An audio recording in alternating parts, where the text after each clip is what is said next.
Welcome back to No Overtime. This is episode 4, and we're diving deep into the NBA landscape. I'm Mike Cantilli. And I'm Jake Goodman. Today we'll cover our sleeper players, MVP predictions, top performers after the first week, NFL picks, injury updates, and a quick World Series recap. So let's get started. So for our sleeper picks in the NBA, one of my favorite players I've been watching is Jalen Smith. You know, with DeRozan gone, he's going to have a opportunity to step into a scoring role, and I think this young Bulls team has potential. For me, I'm going to go with Denny Avdia as one of my sleepers. He recently got traded to the Trailblazers. He's a great rebounder and scorer, and I just like the Trailblazers as a whole. I think they're a good young team. Yeah. And then the Warriors rookie from last year, Trace Jackson Davis, which they took in the first round, he has kind of struggled a little bit last year, but I feel like the Warriors need a big, and he's going to step into that role well. So that's why I have him as one of my sleepers. Yeah, one of my last sleeper is Shaedon Sharpe, also on the Trailblazers. He's one of the most athletic players in the league, and if he could start really becoming a good shooter, I think he's going to be a deadly offensive player. And then for our MVP predictions for the NBA, I'm going to go with Luka Doncic. I think he kind of got robbed last year. I think he deserved the MVP, and I think he's going to be hungry for one. You know, it's something that he doesn't have on his resume yet, and I think he's going to want to go chase that. I'm going with another player who I think may have been robbed last year, and that's Shai Gilgeous-Alexander. You know, SGA, one of the best scorers. He's averaged like 32 last year. Led the Thunder to the 1 seed. I think they could be the 1 seed again, and I just think they're going to be a great team. I think he's going to win MVP this year. And then for our top players after week 1 of the NBA, so Anthony Davis, we're going to have at number 1, 32 points, 10 rebounds. For the next player, I think we got to go with Jokic. You know, he's great every year. You know, the assists are a little bit lower this year, averaging 7. Usually that's closer to 8 or 9. But he's still averaging 32 points per game, 10 rebounds. And, you know, he's just one of the best players in the league. Yeah, and then for number 3, LaMelo Ball, you know, strong start, especially after having a injury-riddled season last year. You know, 31 points, 7 rebounds, and 7 assists. And then for our 4th player, we have Jason Tatum, averaging 28.5 points, 7 rebounds, and 5.5 assists. Not to mention the Celtics are undefeated, and there's a good chance they go back-to-back this year, and he's the one who leads the way. And then for 5th, an honorable mention, Chet Holmgren, who is averaging 17 points per game, 13 rebounds, and 4 blocks per game. Now for most improved player, I'm going to go with Kobe White. Now that DeMar DeRozan is gone on the Bulls, there's going to be more scoring opportunities, and I think he's really going to flourish as, you know, the number 1 scoring threat on that team over Zach LaVine. Yeah. I'm going to have to go with Jonathan Kuminga. You know, he's had kind of a slow start, but he's a really good player. He's a great young star for them, for the Warriors, and he's going to flourish. And I think this is going to be the year he does it.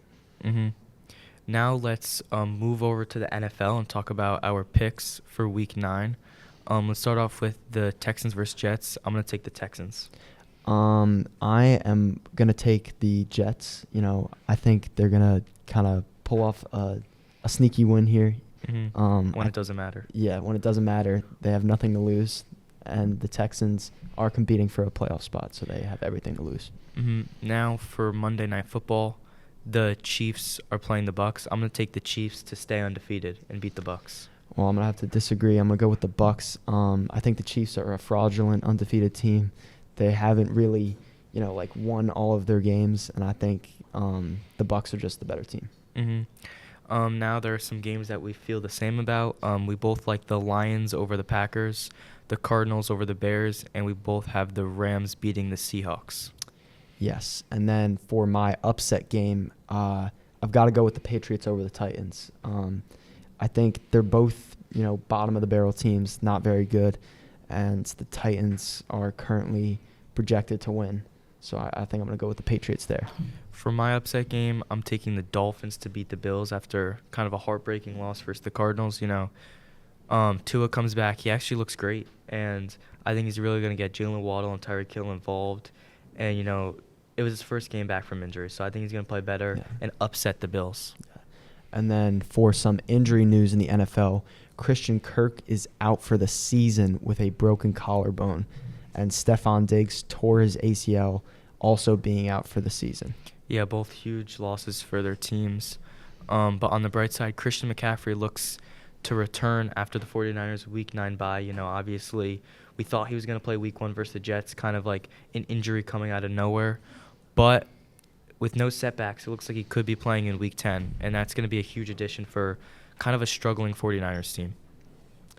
And then finally, for our last segment, the Yankees are down 3-1 in the World Series against the Dodgers. And Freddie Freeman for the Dodgers is on fire, and he looks like the MVP lock. Yeah, he's just been home run. He's been hitting home run after home run, and it's not impossible. But if the Yankees are going to win this, they're going to make history. Yeah, and if they are going to win this, they're going to need Judge to wake up big time. Mm-hmm. We asked some Wayne Hills Patriots about what they thought about the World Series so far, so let's take a listen. Freeman from the Dodgers was very good.